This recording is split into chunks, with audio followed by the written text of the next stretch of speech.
to satsang. Well, thank you. Nice day. Okay. Okay, the last satsang that we've had, I've received many wonderful emails regarding it, and it really made me feel good, you know. And most of them were positive. 90% were very positive, and they put it to work, and people really want to work on themselves, so it made me feel very good. Especially people who were complaining about this and that, and all of a sudden they're feeling better. But then I got a few who it wasn't working for them as well. Okay, they were frustrated, you know, they said it didn't work, they didn't bring any results. I was feeling very depressed, but I still remained depressed after I did it. You know, it didn't go away. And so, but these people, I feel, are novices, more or less. In other words, this field of how the spiritual essence works is new to them. Okay. So one which is, I'll read it. I tried doing your techniques, Burt. Am I willing to let it go? And then when? Yes, now. Okay, I did that. Although it helped me at the moment and prevented me from breaking down to tears, I can't seem to get past this point. I cry myself to sleep almost every night and feel the pain and understand that it's energy in motion within me, and I know and understand all that it will pass, yet the pain is still there. So what am I doing wrong? See, when something persists, it's because a part of you still wants it to be there. You see? And we might say we don't want it. I want to get rid of it. But the point is, okay, that we keep on persisting, feeling bad. And we are not victims. If it happens to us, it's because we somehow or other don't want to get rid of it. But the reason is, why don't we want to get rid of something that makes us feel bad? Because we have such a thing as called comfort zone. Now, comfort zone is a conditioned state where you become comfortable even being negative because you have done it and lived in it for so long that it's familiar to you. And because it's familiar, you are not really wanting to give it up. There are many people who suffer depression. After suffering depression for a year or so, it doesn't matter what happens, it doesn't work. Sometimes they have to take a lot of antidepressant drugs, but then, you know what antidepressant does to the brain. You know, it makes you like a zombie. It's not very healthy to the system. The natural way is always the best way. So anyway, so the reason is the comfort zone, we always favor it because it is what we are used to. Now you might say, but used to, is that enough if you have the intelligence to know that?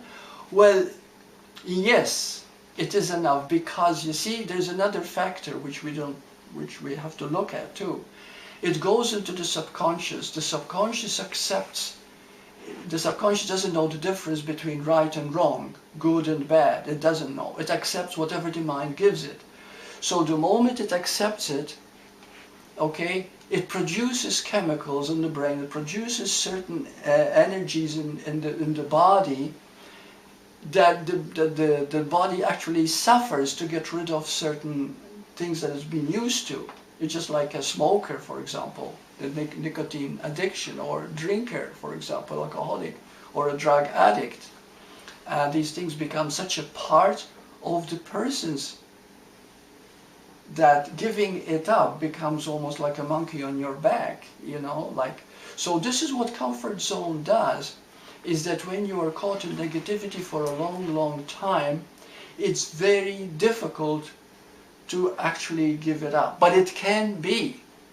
But there are certain things, and this is what we're going to be discussing, certain things that have to be done. One is the first thing to remember is that only you are responsible for yourself. Nobody can change you, nobody can do anything. You can listen to these videos for another 100 years. They won't change you unless you apply them. And you apply them first by knowing that you are not a victim. Okay? You have the power. And the power is all in your being. You see, when we start to trust the being, marvelous things start to happen almost overnight. And that's why I loved this method too. So anyway, so the thing to begin to understand is this, that you are a dualistic being. You are called a human being. But the important thing is that you are being playing the human role. You know, I could keep saying this every time, over and over and over and over again. And maybe 1 in 100 will actually hear it. You are a being. You're being playing the human role. Now when you understand that, you begin to see not only you're not a victim, but you actually have access to what the being is. Now we know what being is when we talk about being. Being, if you go to the dictionary, of course it doesn't explain much. It says it's existence itself. But the very energy of the being is total, it is whole, it is complete. There is nothing to add to it. So everything that you see is the energy of being. You see? So when you look at people, it is just looking at waves of the ocean. Different waves looking different, but there's still one ocean. Well, we are all different people, different races, different everything, but we're still one humanity. You see? So we are one being. Now when we start understanding this, we will see that the being itself, in its true nature, doesn't have anything negative at all. It is totally infinite in its goodness. It is pure love. And when we trust it and rely on it, it will change us automatically. Now, we are coming to a point where we're beginning to understand this. You know, in ages past, primitive times, there was no idea of what God was or life was. And the Greeks came up with 4 different stages. You know, the Iron Age, the Bronze Age, the Silver Age, and the Golden Age. Now, the Iron Age was made up of animal appetites. We hungered for anything that had to do with pleasure of the flesh, which is not wrong, at all. But it's all we understood, because we never knew what joy really was. You see, it's, you know, the real bliss of being, the fullness of being. And then we went into the second one, which was the Bronze Age. And the Bronze Age is when we began to organize, bring laws, religion came into being. You know, we made God into someone up there in the sky, you know, like a superman with a beard like in the clouds, taking care of us. But you cannot help that. That was the mentality, and that was the understanding of most people's consciousness. In primitive times, people worshipped the sun. Many people worshipped other beings. They called them gods. So this is all fine, but it's all one energy, oneness. It's all coming from one source. And then we entered the next age, which was the Silver Age, and that's when the professionals came into being. People started learning more about the mind and body. So the mind and body became the focus of the study, psychology, medicine, etc., etc., you see. But now we're entering the Golden Age. And the Golden Age is a vast, greater stage than ever. And according to the readings that I've been doing, or, you know, very advanced people talking about this, they say that's never in the history of the earth has been an age like we have now. But also, in its inception, in its qualities, a lot of change is happening, because everything that hasn't been resolved, you see, comes to the surface to be resolved, because everything is moving at such a fast rate. And someone said, you know, an astrophysicist or whatever called, he said that 1 year now is equivalent to 20 years in the 60s. I mean, that's how fast we are moving. So the suicide rate has increased tremendously, about 60% within the last 25, 30 years. But also a lot of people have awakened spiritually to their true nature. A lot of awakening is happening now. So it's both, you see, both ends of the spectrum is happening, this duality. And it all depends upon how responsible we are being for who we are. You know, if we are willing to learn. Because see, what happens is this, that if you get depressed, depression is going to be worse than it's ever been before. Because you become so confused, you don't know whether you're coming or going, because you still think like an ego. I need to fix this, I need to overcome this. You see, I need to deal with this. And so you'll find that things start becoming worse and worse and worse. But at the same time, if you bring love into it, and you begin to see that the very nature of love, the very nature of being is within you. You are being, playing the human role, and do something very, very simple. You don't need drugs. You just say it, and we're going to talk about how to say it. You'll find that it can bring changes, actual changes in the mind and body. Okay, now what is it, to make it a little simpler to understand, is that what we call ego is fear itself. Okay? Because many people have said it is this, it is this, and it is that. Well, fear is everything that is negative is fear-based. So we can make it very simple. Ego is fear, fear is ego. Now, can we transcend fear? Yes, we can. Okay, because quite a few people have. Ramana Maharshi was one of them. I don't think he's ever experienced fear from the time he got enlightened. So what happens then? How does fear exhibit itself? Okay, and then according to Lester Levinson, it says that fear exhibits itself in 3 ways. Wanting control, wanting approval, and wanting safety. And when you want these things, you can go batty, you can lose it, okay, because it upsets the whole mechanism. And the reason is this, that the human is full of wants, but the being have. You see, so one is wanting what this has already. So because the being is love, that's why everybody is after love. Everybody wants love. If you don't have love in a family, if you don't have a family. If you don't love anyone, even life is not worth living, because love is the very nature of being. Love is who you are. You see? And safety and control, they also go into when love is completed.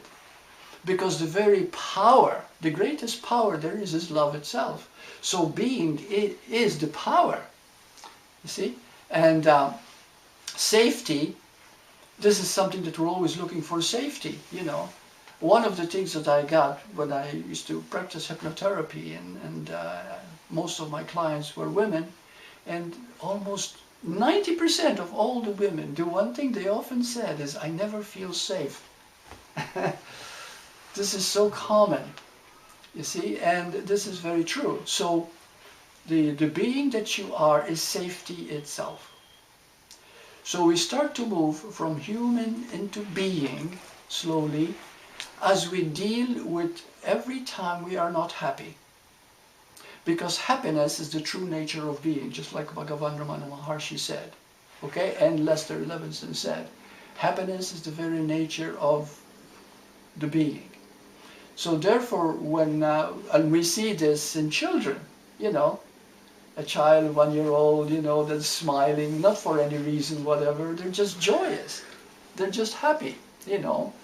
And the kittens and the puppies and things of nature, they're happy. But then we outgrow that because we have conditions how things should be. We become conditioned.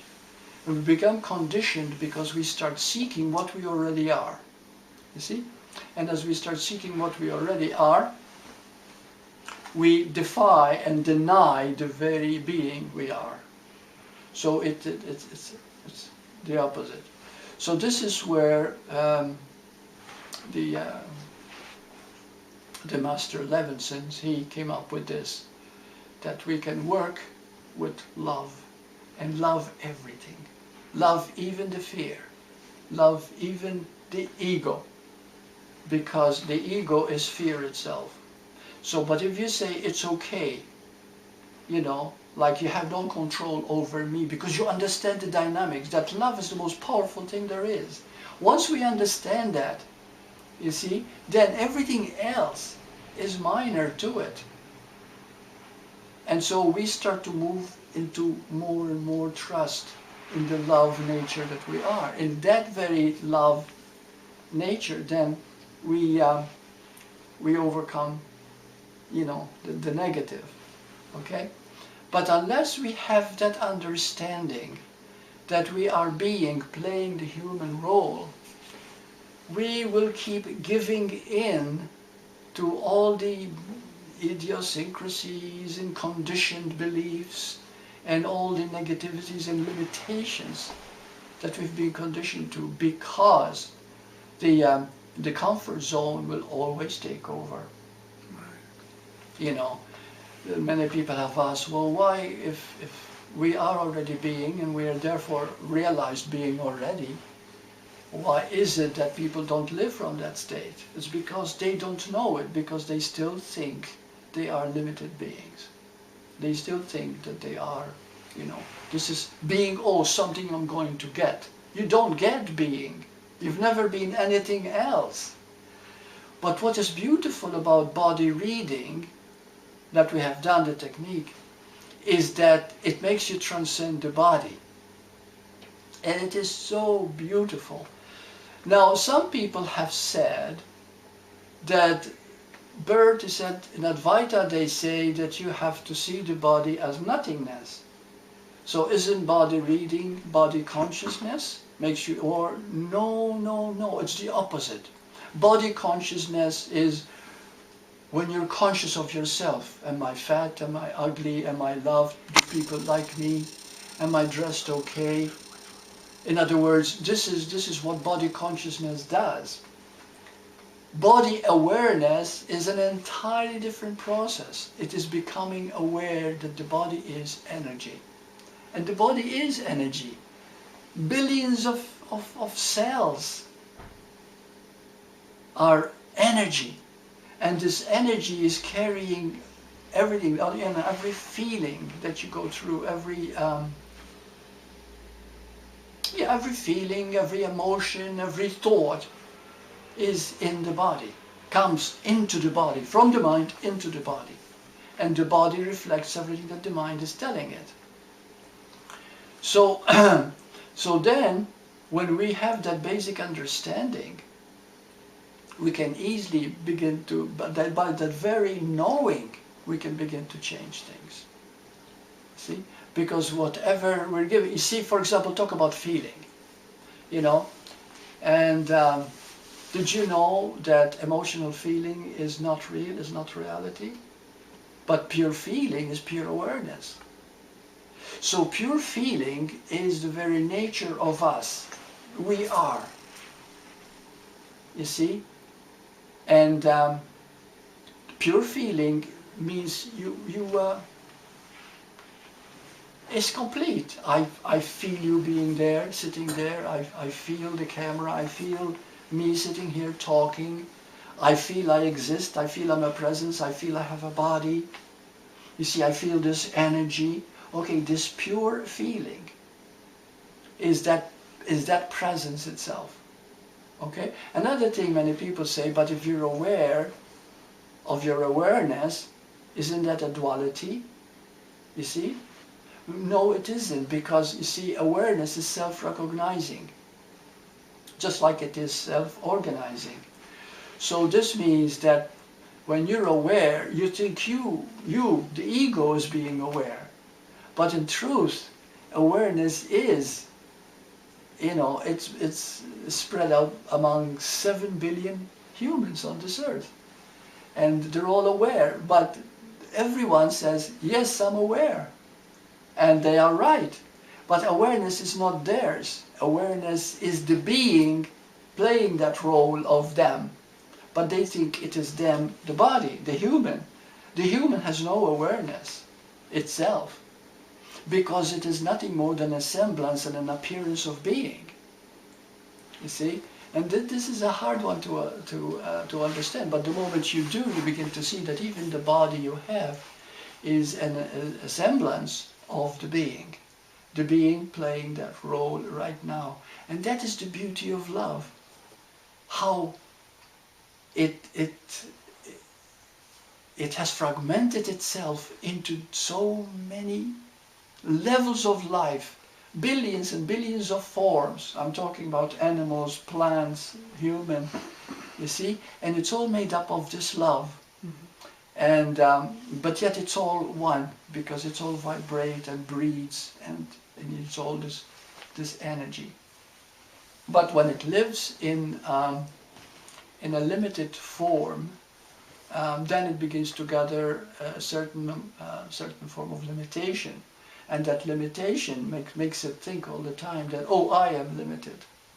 You see, because you identify immediately with the body. Well, now, because we are moving into this golden age, we are beginning to understand that it is only when we start giving up our ego, or rather not giving it up, because ego doesn't really exist. Fear is the opposite of love. But you know, it says that love is all-encompassing, and it has no opposite in truth, you see. So therefore, what we talk about ego is a conditioned state which brings fear, because all it wants is to be being, is to be. But we impose so many rules and conditions throughout history, throughout, you know, how things should be.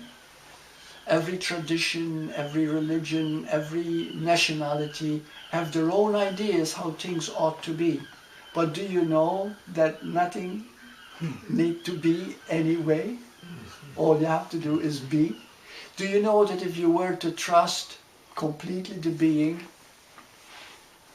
who said, oh, so many beautiful masters have said this, it says, if you walk in the desert and you're dying of thirst, but you're completely convinced that the being is going to take care of you, he says, a fountain will appear. He says, nothing, you're always taken care of, always.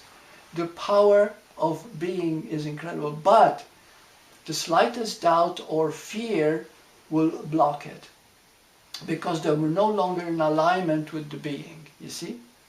So all we are learning all the time is to be in alignment with being. So now, how will we phrase certain things to deal with that? You know, to use a system, for example, when we are falling into fear all the time in the form of wanting safety, wanting... Well, now safety and security are the same, okay? Yeah. Approval and love are the same, all right? In the same way that control and power are the same. So we want these things. So whenever you want these things, the moment you do want these things, you are denying your own nature, your own true nature. And so therefore you struggle. You live in constant struggle. And so anyway, so how do we phrase it? You see, one powerful way to phrase it is like this. Suppose a person says, but I want security, I want safety. Okay, so a person who's teaching you this phraseology would say to you, now, would you rather have a wanting of security or have security? Now, do you see the dynamic of that? You see? Suppose you want control, you want to be in control, so you're angry because you're not getting your own way. So somebody will say to you now, would you rather want control or just have control? You see, and of course you'll say, well, you know, I would like to have control. Because wanting and having are not the same. Mm. And this is so incredibly powerful, and we're beginning to understand this in this age too now. Before we didn't know it, because psychology always told us you can have what you want, you know, whatever and ever, like the movie The Secret when it came out, you know. And there was never such a thing as The Secret, because if you if you read books prior to it, you know, the law of attraction was always there. But anyway, but they made it in such a way that it became an incredible marketing campaign, and they made millions out of it. But the people who bought into it never got any place. I had so many people writing me letters. Burt, can you explain to me why I'm failing with this? I'm taking this course, is something wrong with me? And I guess, no, there's nothing wrong. It's wanting and having are two different things. So now, what do you do if you really want something? Okay? Well, first of all, why do you want it? And when you want something, it's always because you feel you lack something. I mean, that makes sense, right? You see? You feel you lack something, whatever that is. But if you see that in the being you already have it, and you begin to shift in that understanding, that very knowing that you have it will bring healings, will bring tremendous power. You see? And I'm talking about abundance, I'm talking about health, I'm talking about mental prowess, I'm talking about in every sense or realization. You see? So at this point, are there any questions at all? Maybe I'm not explaining it fully. Yeah. What you were talking about fear, and that when you're in fear, then you're not in touch with the being.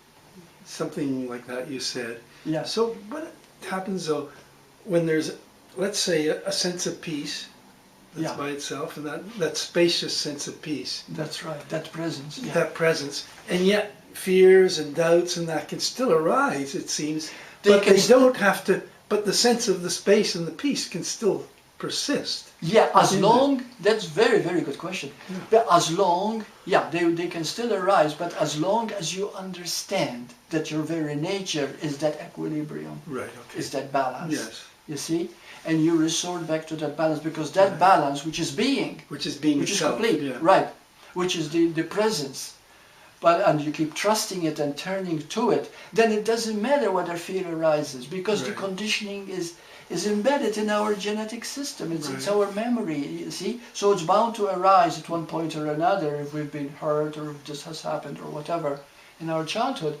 But the point is to keep seeing it for what it is, and you place preference on the true nature. Right, okay. Fear is never true. Fear is never real. Fear feels real. See, like I was saying about feeling, the feeling that we have, where all feelings come about, is pure awareness.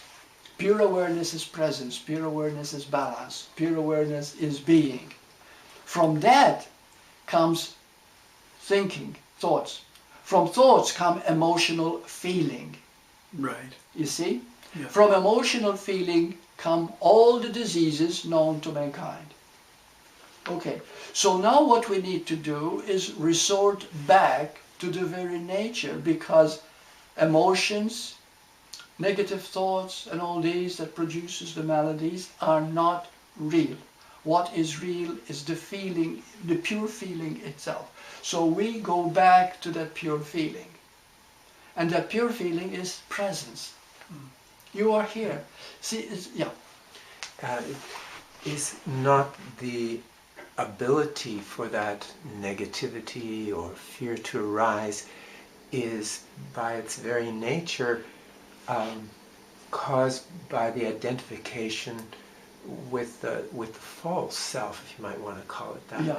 So being aware of that you actually could have compassion for that, what we call our human. Right.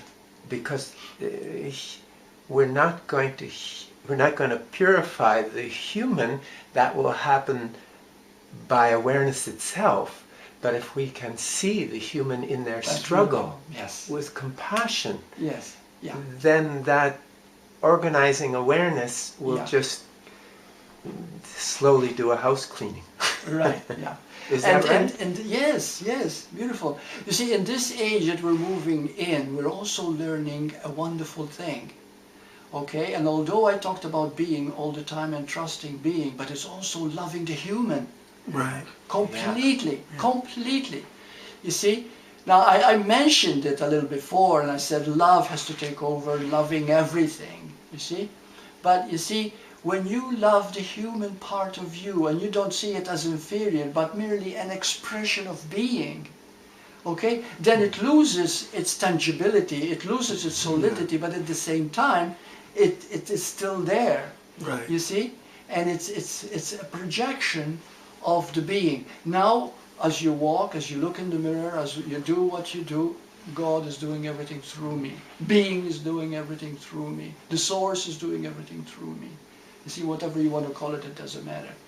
You see, so you see it as the source. So the human is a part, like you said so beautifully, is to actually love it so completely, because it is a projection and an expression of being. You see? So as we turn to being, then the human embellishes itself. It becomes more beautiful. You see? But if we give reality to the negativity, to the limitation, the power of the mind is so powerful that that very belief and its limitation will make it also real. You see? But the most beautiful thing to know is that, that love is real. And love, you mention it, that you can mention it a million times and you'll never do it justice. Because what is not love? Can you mention anything that is not love? Think of anything that is not love. Anything at all. Mention anything. War. War? Oh, but it is love. House. Okay. Okay. Now you asked, war, is that love? Well, first of all, you see what happens is that when you live, especially when we did in the third dimensional field, people were very much into power, needing power. Hitler wanted power, you see, not only because he wanted to build a master race in Germany, but also because he wanted power for himself. That needing power is all ego, okay? But by doing that, he brought devastation in the world. And, I mean, the suffering that was there in the was unbelievable, okay? What came through the... But you might say, okay, now, how could that be good? How could that be love? Well, it is not itself love.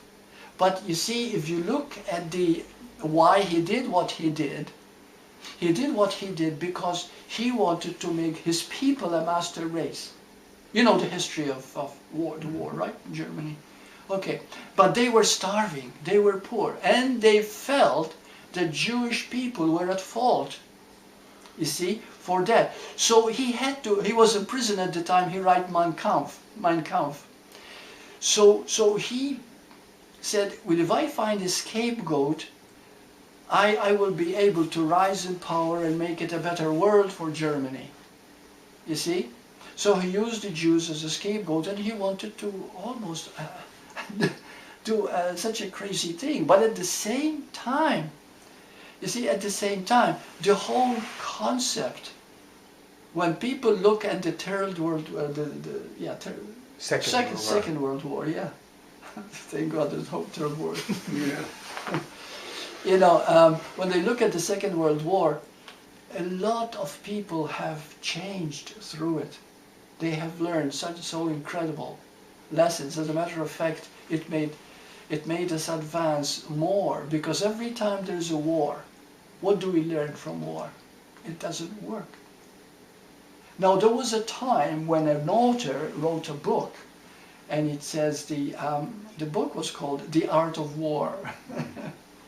How to make war work. Did you ever remember the book?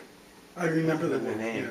Yeah. The name of the book, yeah. Yeah, The Art of War. I mean, it's unbelievable. But of course, this was written a long time ago. Oh, yeah.